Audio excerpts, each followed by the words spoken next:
Olá, amigos! Estamos de volta para mais um episódio da série O Livro dos Médiuns. Este, o episódio de número 84.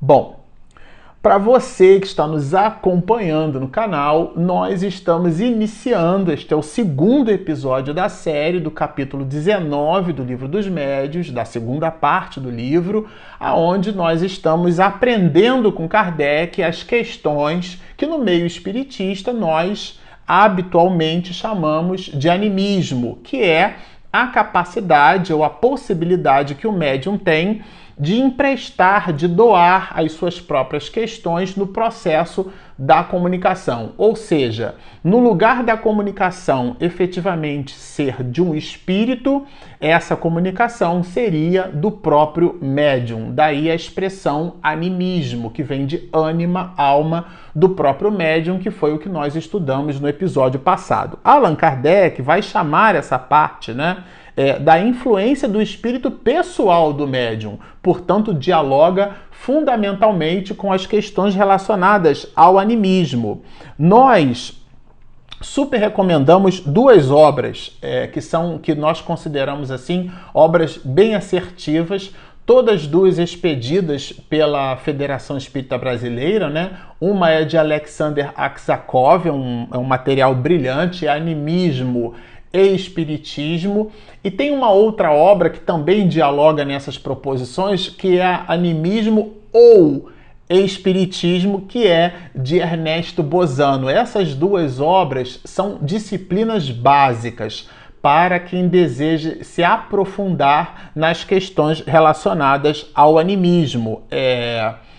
Porque ambos os autores trabalham com a ideia da possibilidade do médium exercer influência significativa nas comunicações. Mas o Alexander Aksakov, ele faz essa divisão, no estudo dessas possibilidades, em três grandes partes. Ele vai chamar, por exemplo, a primeira parte de personismo, que é uma espécie de fenômeno psíquico no nível do inconsciente do médium. E esse personismo é uma espécie de eu espiritual, vamos dizer assim, É uma espécie de intramediúnico. Inclusive, na obra, ele coloca com essa expressão. O personismo, ele dá uma sequência ao processo do próprio animismo. Aí sim, no caso do animismo, Alexander Aksakov, ele vai trabalhar, por exemplo, as possibilidades da telepatia, da transmissão do pensamento, da telecinesia, da capacidade que a pessoa tem de movimentar objetos, não necessariamente a doação de ectoplasma e o espírito combinando com as possibilidades do fluido cósmico universal se sirva dessa densidade vibratória para deslocar objetos, porque se assim o fora, assim podemos considerar o fenômeno como sendo de ordem mediúnica, porque há o espírito no processo, mas existem pessoas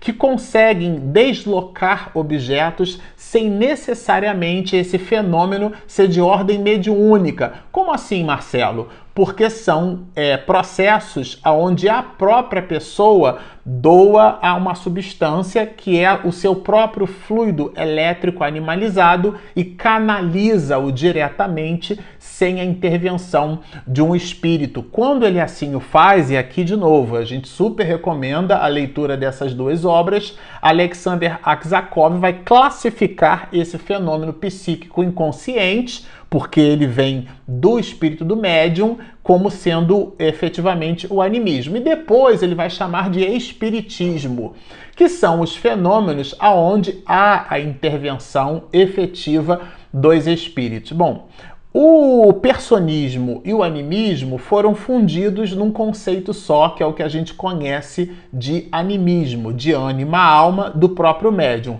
E a palavra espiritismo, para designar os fenômenos espiritistas de ordem medianímica adotadas por Alexander Aksakov, essa palavra espiritismo, como ela foi cunhada por Kardec, isso está logo na introdução do Livro dos Espíritos, nos primeiros itens da introdução, já que a introdução é dividida em 17 partes, o conceito de espiritismo ou de espiritista. O espiritismo é a doutrina espírita, é o corpo de doutrina e não pura e simplesmente o fenômeno. O fenômeno é um subconjunto da doutrina, mas o fenômeno mediúnico não é a doutrina espírita. Aliás, existem religiões que se utilizam e se servem do fenômeno mediúnico e nem por isso são espíritas. Então, por esse mesmo motivo, essa expressão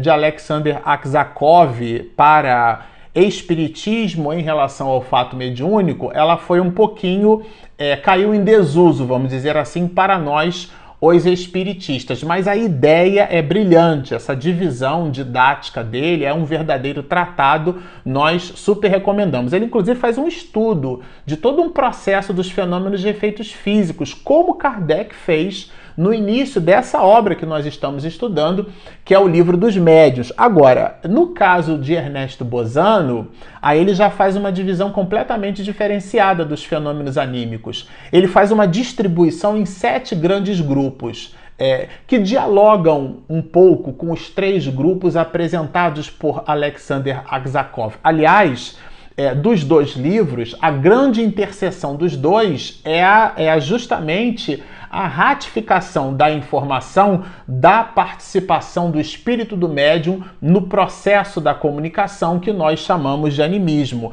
Ele, Ernesto Bozano, junto com Alexander Aksakov, quando fala dos processos telepáticos, ele reforça a ideia da transmissão do pensamento. Essa condição é uma condição da alma, não existe o espírito participando do processo. Ele também vai explorar a ideia do sonambulismo, que Allan Kardec vai trabalhar isso logo um pouco mais no início, né, que ele chama de dupla vista. O que seria isso, né? O médium, naquela condição que a gente já brincou, chamou de John Carter, né, entre 2 mundos. Então alguém que, por exemplo, acorda de madrugada com sede para ir ao banheiro, então ela está naquele estado de torpor e ela tanto não está na sua vigília plena, no seu estado de percepção e vigília não está pleno, como também não está efetivamente dormindo. Então ela está nesse processo como se estivesse ali, né, entre 2 mundos. O que a gente está chamando de mundo? A nossa realidade material objetiva e o plano espiritual. Dentro desse processo, Allan Kardec vai chamar isso de dupla vista, ou seja, o espírito do médium, o próprio médium, ele enxerga como espírito. Então não há ali um fenômeno de evidência, por exemplo, porque é o próprio médium que vê. Como os casos de ideoplastia, né, que é a plasticidade dos processos de ideação. O que é que significa isso? A plasticidade do pensamento. Então, o médium pensa, por exemplo, ele está participando de uma reunião mediúnica e a reunião mediúnica transcorreu sob um enlevo muito grande ou teve uma comunicação com o espírito sofredor, que ele foi dissuadido daquela condição, ele realmente se rendeu aos fatos, mostrou-se ali choroso, arrependido, aquilo gerou uma comoção enorme na reunião mediúnica. Um exemplo. E alguém sensibilizado, depois de uma determinada prece ou vibração, constrói naquele médium um nível de sensibilidade. E o médium, por exemplo, inconscientemente pode aportar sensibilidade através de um arranjo de flores, através de um buquê, de um ramalhete de rosas. Ele pode aportar sensibilidade em flocos de neve, ele fica imaginando. Vamos supor que foi alguém que viajou para algum país que neva e ele faz uma associação. E ele, ideoplasticamente, ele vê, porque medrou do seu inconsciente, que foi motivado, é um processo de indução, né?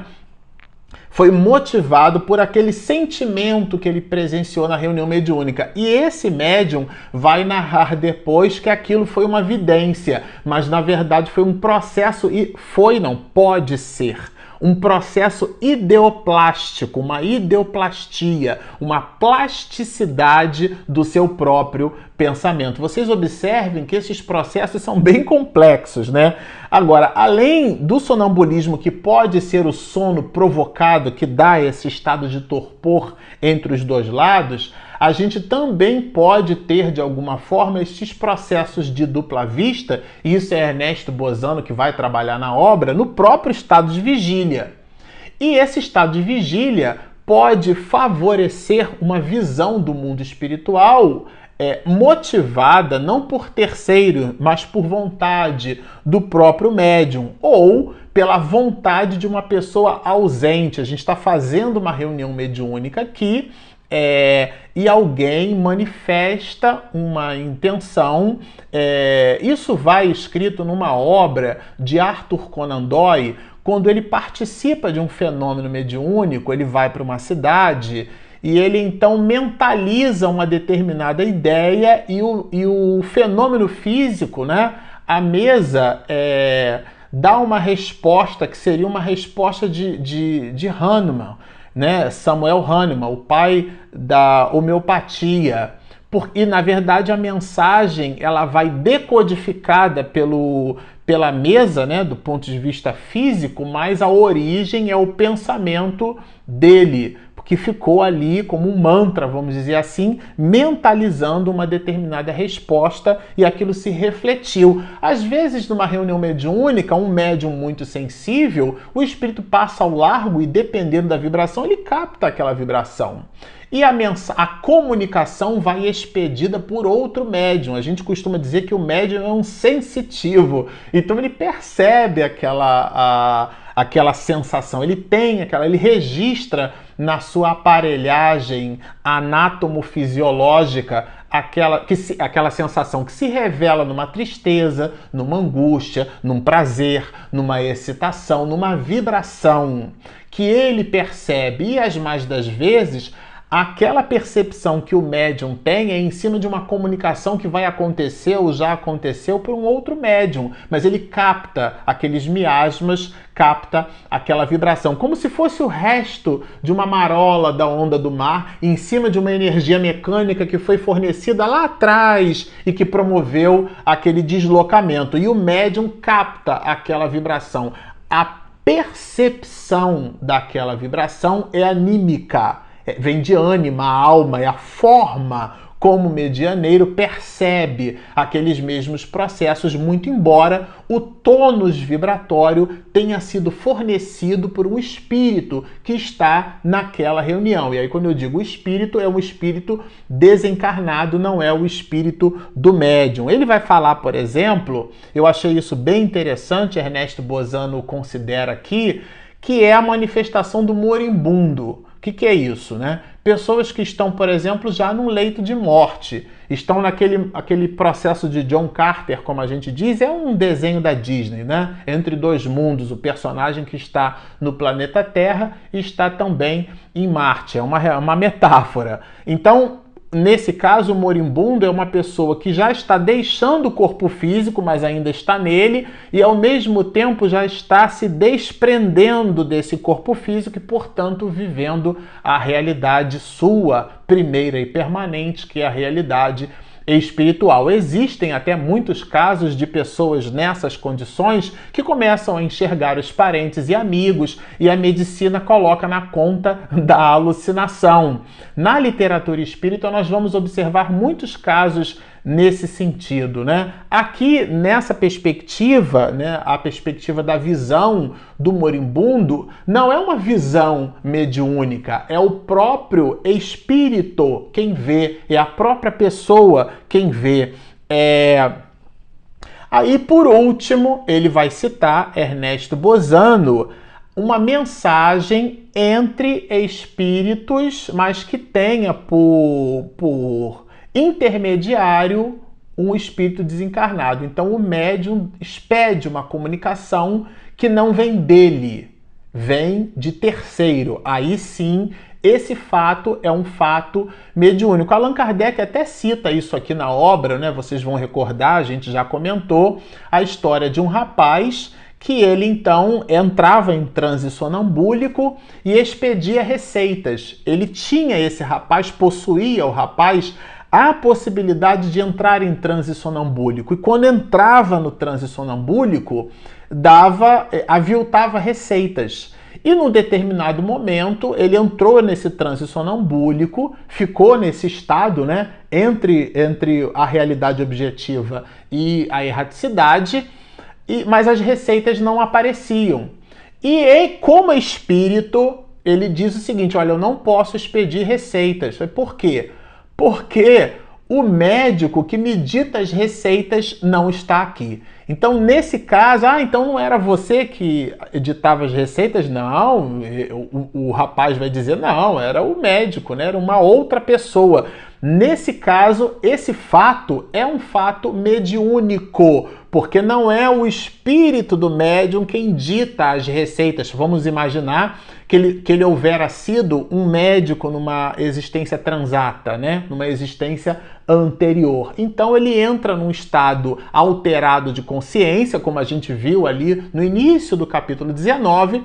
Esse estado de consciência, esse êxtase, esse transe, poderia fornecer a ele aquilo que tanto Alexander Aksakov quanto Ernesto Bozano vão chamar de fenômeno psíquico inconsciente. Ernesto Bozano vai chamar esse processo, inclusive, de supraconsciente, mas a gente não vai aqui entrar em muitos detalhes, porque esse é uma série, é um episódio, é um outro tratado, só para a gente lidar com o aprofundamento das questões do animismo, mas a gente queria aqui trazer algumas informações. Mas seja esse estado do psiquismo alterado, ou seja o medianeiro visitando as posições do seu supraconsciente, com isso obtendo informações que o personagem homem ou mulher não seria capaz de fornecer, numa terceira proposição, quando é um espírito quem dita a mensagem, ali nós a classificaremos integralmente como uma mensagem mediúnica. E aí, neste caso, como quem entrega a mensagem é o médium, e esse processo de entrega funciona como uma espécie de modem, né? O modem é o equipamento que ele é capaz de pegar um sinal e modular e demodular esse sinal. Então, um modem é um equipamento que, por exemplo, pode converter um sinal de luz em pulso elétrico. Então, ele pega aquele sinal e modula e demodula, né? Então ele pode pegar o equipamento que a gente usa para acessar a internet em casa nosso, que tem aquele cabinho de rede, aquele é um modem. Ele pega o sinal do cabo de rede, que é um sinal elétrico, né? Tem microvolts ali, e ele transforma aquele sinal elétrico inundando a nossa residência em ondas eletromagnéticas, em radiofrequência. Então ele faz uma demodulação, modulação e demodulação. E o sinal é bidirecional. Então o médio vai funcionar como esse modem. E nesse processo de modulação e demodulação, ele entrega sempre algo de si. Considerando isso ser uma verdade, a gente vai aprofundar aqui no Livro dos Médiuns, nós habitualmente costumamos chamar esse processo de processo medianímico.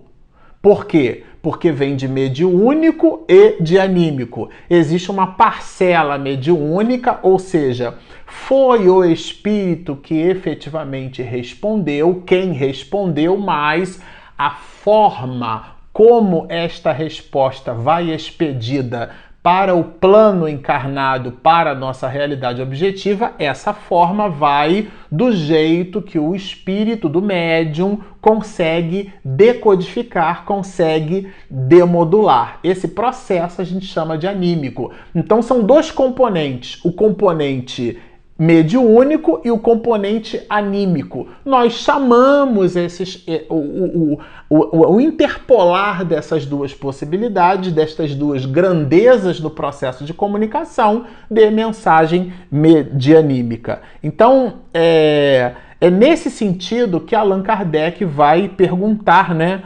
se não poderá ele tirar das profundezas de si mesmo, do próprio médium, as ideias que parecem ultrapassar o alcance da sua instrução. Allan Kardec quer saber se realmente o médium não pode, ele, única e exclusivamente, dar comunicações. E aí, isso acontece frequentemente, ou seja, frequentemente é um advérbio de modo frequente.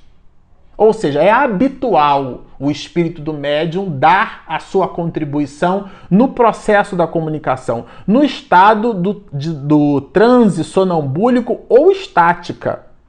Mas ainda uma vez repito, há circunstâncias que não permitem dúvida. Estudai longamente e meditai. Por isso que Allan Kardec vai dizer na obra O que é o Espiritismo, que nós já estudamos ela aqui, que é uma ciência que trata da natureza, origem e destino dos espíritos. Não é uma ciência exata, por exemplo. Ela depende da análise das respostas que os espíritos nos dão. E essa análise, às vezes, leva muitos anos para a gente estabelecer uma conclusão, como foi o caso de Kardec. Agora, ele faz uma outra pergunta aqui,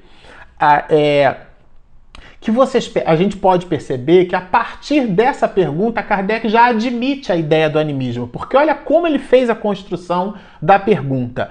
As comunicações que provêm do espírito do médium são sempre inferiores às que possam ser dadas por outros espíritos? Bem interessante essa pergunta. Ele quer agora fazer uma distinção na qualificação nas respostas, mas ele já admite que na resposta existe a parcela do médium no processo. E os espíritos respondem que o espírito comunicante pode ser de ordem, isso aqui eu achei bem legal, pode ser de ordem inferior à do médium. A gente sempre lembra o contrário, né?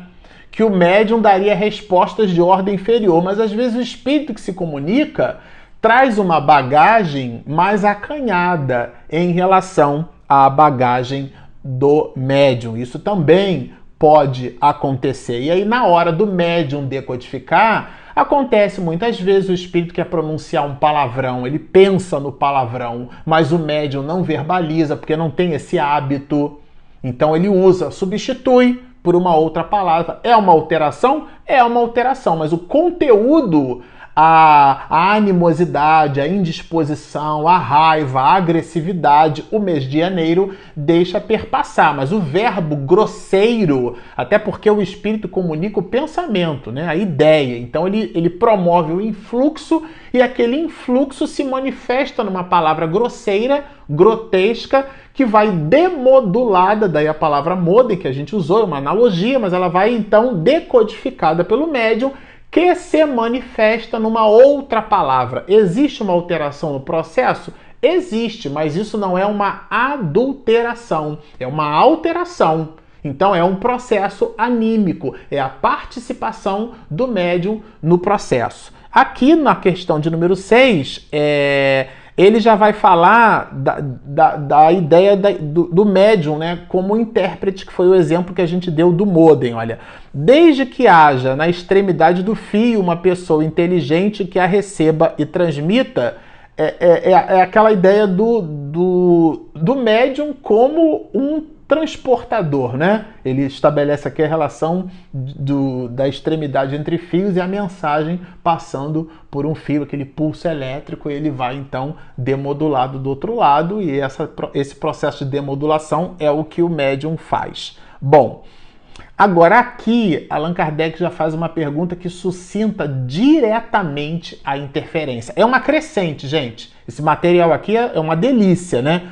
O espírito encarnado no médium, então é o médium, exerce alguma influência sobre as comunicações de outros espíritos que ele deva transmitir? Agora a gente já entra realmente dentro da ideia do animismo, que nós já percebemos que existe, o quão esse animismo pode influenciar na resposta. E que influência, que natureza de influência é essa, já que, vamos lembrar, que a palavra influência é uma palavra neutra, né? Ela não significa nem algo bom, nem algo ruim. Aí os espíritos respondem que sim. Ou seja, o médium pode exercer, ele exerce, né, alguma influência sobre as comunicações.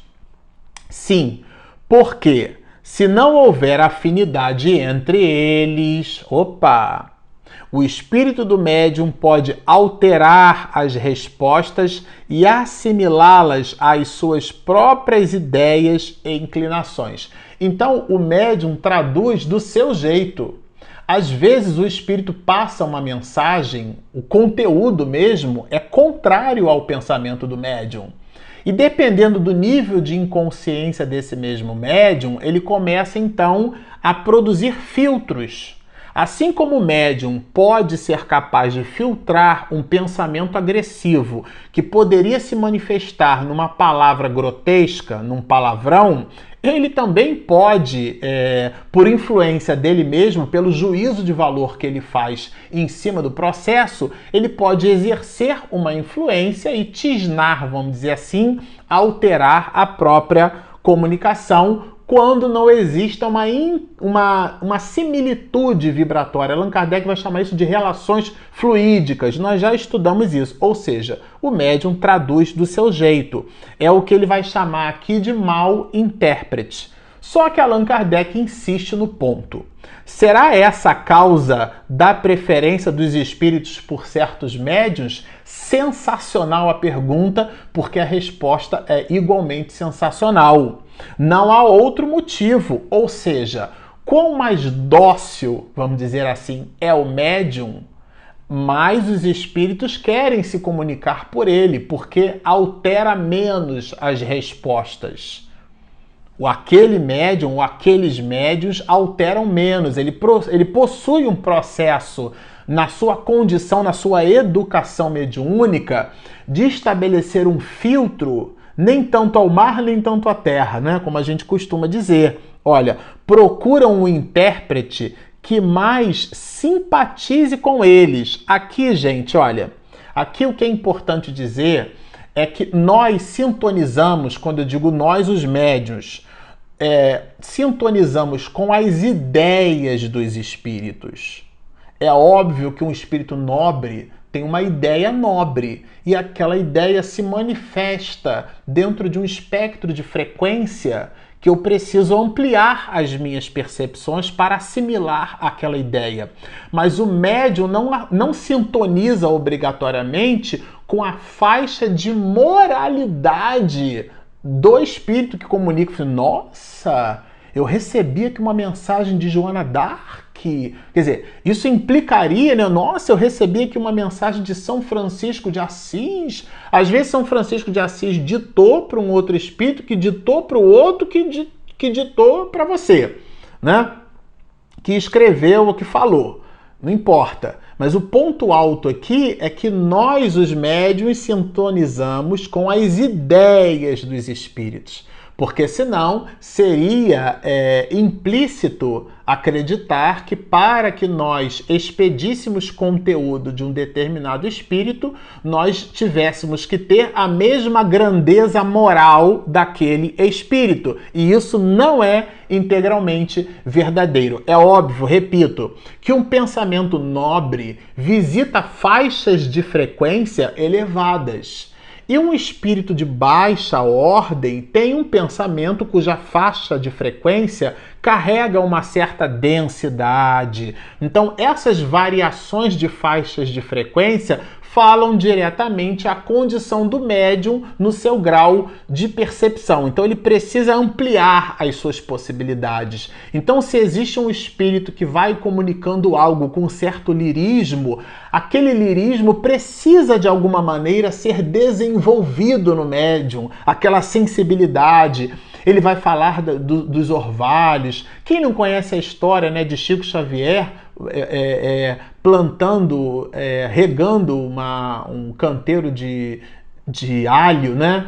E aí então Augusto dos Anjos vai dizendo para ele das galáxias, das estrelas, do cosmos e todo aquele conjunto de informações, e Chico vai ficar... Chico Xavier, gente, é para nossa reflexão, o apóstolo da mediunidade. Ou seja, aqui há uma interferência do médium, e essa interferência do médium ela é mitigada pelo nível de simpatia. O Jorge André dos Santos falava que a simpatia, ela então melhora a sintonia, mas ele continua.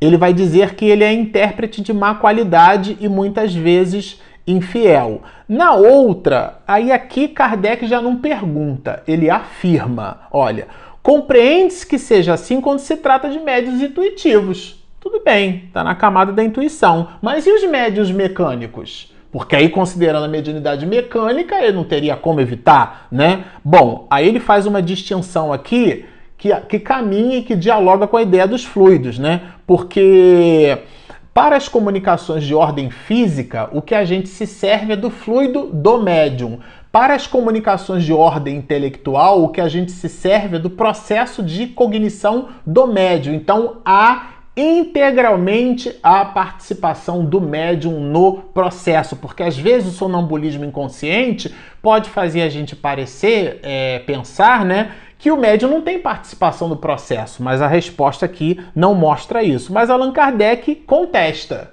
Ele promove uma contestação. Isto não parece aplicar-se às mesas falantes, justamente porque é um processo de fenômeno físico, né? E aí os espíritos vão responder que é um erro. Porque o espírito do médium, que mesmo sem o saber, recebe e transmite o pensamento, mesmo que essa transmissão seja através de um mecanismo de ordem material. Então é bem interessante esse processo. Por último aqui, para a gente encerrar, quando ele vai trabalhar a ideia da garantia da independência, né? Vocês vejam como o assunto é complexo, né? Sem dúvida alguma, e para certas comunicações, é preferível um médium mecânico. Mas, quando se conhece as faculdades de um médium intuitivo, os espíritos vão lá e se servem da mediunidade intuitiva.